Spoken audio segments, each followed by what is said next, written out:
தமிழ்நாடு பாஜகவின் முன்னாள் தலைவர் அண்ணாமலை மீதான வழக்கை வாபஸ் பெற்றார் டி.ஆர். பாலு. இது தொடர்பான மேலும் விவரங்களை தருவதற்காக செய்தியாளர் கிருஷ்ணமூர்த்தி இணைப்பில் இருக்கிறார். கிருஷ்ணமூர்த்தி வணக்கம். அண்ணாமலை மீதான வழக்கை டி.ஆர். பாலு வாபஸ் பெற்றிருக்கிறார். மேலும் விவரங்கள் என்ன? வணக்கம். பாஜகவின் மாநில தலைவராக அண்ணாமலை இருந்தபோது டிஎம்கே ஃபைல்ஸ் என்ற பெயரில் திமுக அமைச்சர்கள் பலரின் சொத்து விவரங்களை 2023ஆம் ஆண்டு செய்தியாளர் சந்திப்பின் போது அவர் வெளியிட்டிருந்தார். அதில் திமுக பொருளாளரும் எம்பியுமான டி.ஆர். பாலு, அவரின் மகனும் அமைச்சருமான டி.ஆர்.பி. ராஜா மற்றும் அவரின் குடும்பத்தாருக்கு மொத்தம் 21 நிறுவனங்கள் சொந்தமாக உள்ளதாக அதில் தெரிவித்திருந்தார்.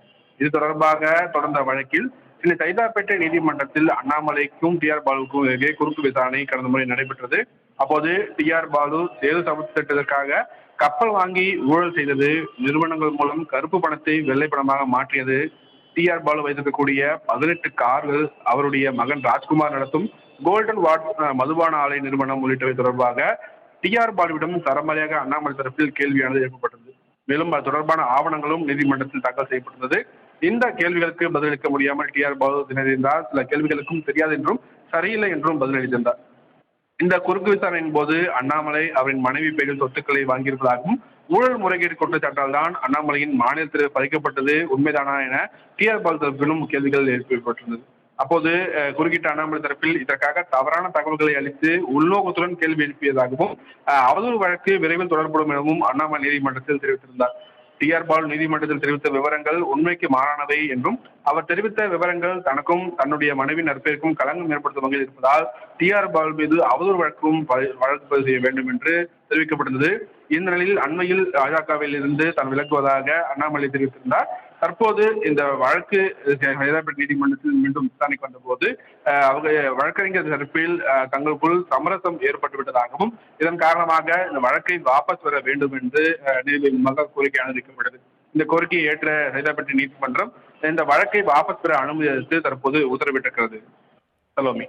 தமிழ்நாடு பாஜகவின் முன்னாள் தலைவர் அண்ணாமலை மீதான வழக்கை வாபஸ் பெற்றார் டி.ஆர். பாலு.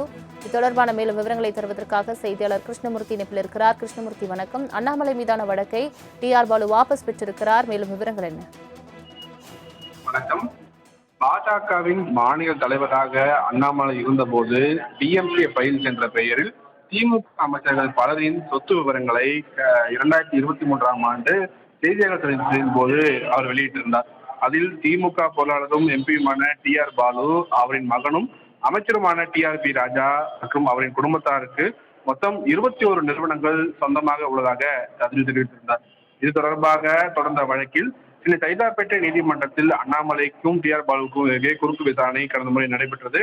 அப்போது டி.ஆர். பாலு சேது சமத்து திட்டத்திற்காக கப்பல் வாங்கி ஊழல் செய்தது, நிறுவனங்கள் மூலம் கருப்பு பணத்தை வெள்ளை பணமாக மாற்றியது, டி.ஆர். பாலு வைத்திருக்கக்கூடிய 18 கார்கள், அவருடைய மகன் ராஜ்குமார் நடத்தும் கோல்டன் வாட் மதுபான ஆலை நிறுவனம் உள்ளிட்டவை தொடர்பாக டி.ஆர். பாலுவிடம் சரமாரியாக அண்ணாமலை தரப்பில் கேள்வியானது எழுப்பப்பட்டது.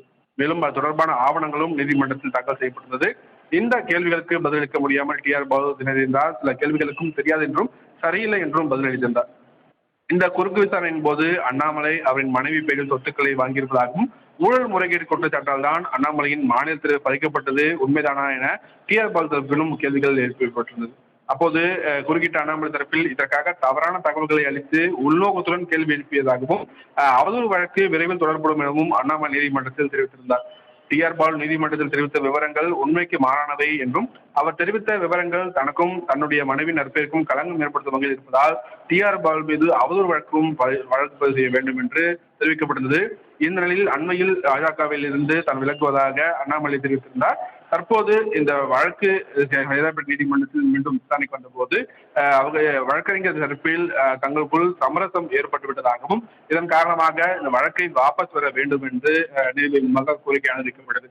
இந்த கோரிக்கையை ஏற்ற சைதாப்பேட்டை நீதிமன்றம் இந்த வழக்கை வாபஸ் பெற அனுமதி அளித்து தற்போது உத்தரவிட்டிருக்கிறது.